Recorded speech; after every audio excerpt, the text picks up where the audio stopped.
میفهم به خدا مچم دیگه ندارم کدام گفتنی در این باره که میگم خواندن آشپزی را بخوان دیگه مچم.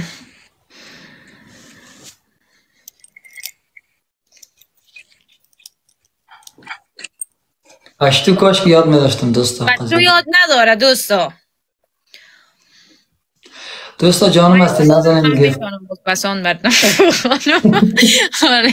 مزاق میکنم پشتو یاد نداریم پشتو خیلی یک آهنگه که پشتوگه کس خب من تا چند مدت ترکیه دو دفعه یک دفعه که بندی شدم باز یک چند تا پاکستانی هم امرای بعد میگه فیارم پشتو را خوب بخون میگه تو برات الله خدا دو میزنم چی با بانی ما باز میگه نه بخون باز میگه سطل 6 تا بدیم تمیز کرده بدیم باز که او سطل طبله میزدم میخوندم نوین دوستا